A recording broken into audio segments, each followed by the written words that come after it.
קוראים לי יפה ממן, אני גרה בלהבים, אני נשואה, יש לי 3 ילדים, ובתהליכי ההתבהרות שאני מקבלת כרגע, אז מטפלים גם במטענים שאדם חווה, וכרגע זה בעיקר בנושא של אובדנים. מה שככה רציתי לשתף זה בעצם את העוצמה של התהליך הזה. כי אני כבר ככה תקופה די ארוכה נמצאת על התהליך הזה, והרצתי כל מיני חוויות. בסשנים האחרונים עברנו על איזשהו תהליך אובדן שהוא לא היה כזה משמעותי כמו שאני ראיתי אותו, אבל איכשהו בתהליך של ההתבהרות שעשיתי עם תמי, שהיא האדם שמעביר לי את התהליך הזה, יהיה המקשיב, גיליתי דברים מדהימים. זאת אומרת, קודם כל, הסרתי מטען מאוד מאוד כבד, ודי הייתי באופוריה אחרי התהליך הזה, גם מהעוצמה של התהליך, כי כאילו בחיים רגילים סבבה לי וטוב לי וזה, ואני מרגישה מצוין, ובהרצה של התהליך הספציפי הזה, המון מטענים, ממש חוויתי הקלה,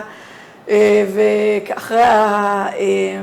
התהליך הזה של התבהרות, ממש הייתה לי הקלה, וגם בחיים חוויתי ככה פרץ של אנרגיה.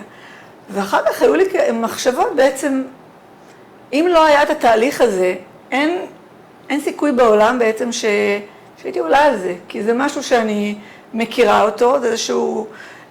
אובדן שקשור לאחי שנהרג בצבא, והייתי מאוד קטנה. כאילו, זה לא משהו שאני חוויתי או שחשבתי שיש לי עליו איזשהם מטענים, אבל זה היה קיים, וללא התהליך הזה שהוא מאוד ממוקד, ותמי שעברה איתי את התהליכים האלה, בעצם לא הייתי מגלה את זה בכלל. אני בעצמי, בזמן שקיבלתי את התהליך הזה, די נדהמתי, כי אני ככה יושבת ומספרת ואומרת, מה קשור? אבל כאילו,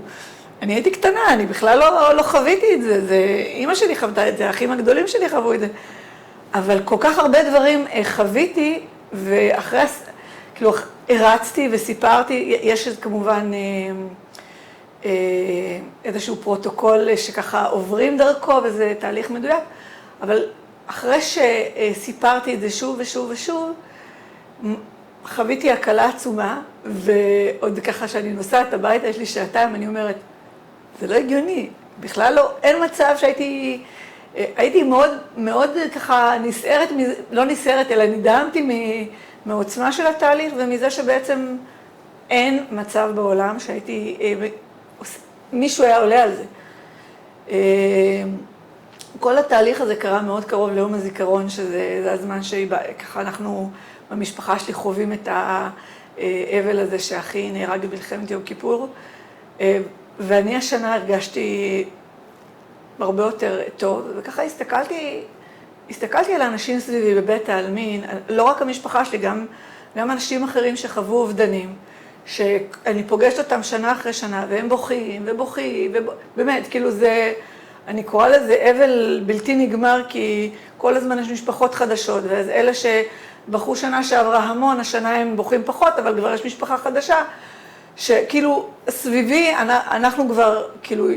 ותיקים, וכבר פחות בוכים, אבל גם חלק מהאחים שלי או מהאנשים במשפחה מאוד עדיין ככה נסערים, וזה יום מאוד קשה בשבילם, וגם הסתכלתי סביבי ואמרתי, סיפרתי אפילו לגיסתי, לא בפרטים, כאילו מה בדיוק חוויתי, אבל אמרתי לה, את כל שנה כאן בבית העלמין, ואת כל שנה בוכה, את כל שנה, את פשוט צריכה, הייתי מאוד רוצה שגם את תריצי את זה, ושתהיה לך פשוט הקלה, כי זה משהו שאפשר להקל עליו, ואני רואה כאילו מהתהליכים שאני עושה, אני לא עושה את זה מהיום, וזה בקשר לכל מיני דברים, כמה זה מקל על החיים. אני כאילו כבר עברו 100 שבועיים, ואני עדיין כאילו נזכרת בזה ואומרת, וואו, איזה חוויה מטורפת. הייתי קטנה, איך בכלל יכול להיות שיש לי כל כך הרבה דברים שקלטתי, וכל כך הרבה, מסתבר שכל אותה חוויה הייתה מאוד מאוד מאוד קשה לי, ואני לא ידעתי את זה כל השנים האלה, כי בשבילי זה משהו רחוק שקרה לי בתור ילדה מאוד קטנה, לא זכרתי הרבה דברים. זה יותר קרה להורים שלי, לאחים הגדולים שלי, והייתי ככה, אני כבר שבועיים סוחבת איתי את איזה הקלה זה אפילו, כי לא ידעתי אפילו שכל כך הרבה מטען יש באירוע הזה. אז אני ממש, קודם כל אני מאוד מודה לתמי, שהיא ככה האדם שמעביר לי את התהליכים האלה, היא מקשיבה, ויש פה עוד הרבה אנשים כאלה, ובכלל הטכנולוגיה הזאת, כי זה באמת משהו מאוד עוצמתי, זה לא דומה, זה טכנולוגיה אחרת ושיטה אחרת, לא דומה לדברים שרובנו מכירים, אז אני ממליצה בחום, תוצאות הן ממש טובות. זהו, תודה. יפה, המון המון תודה לך. תודה רבה.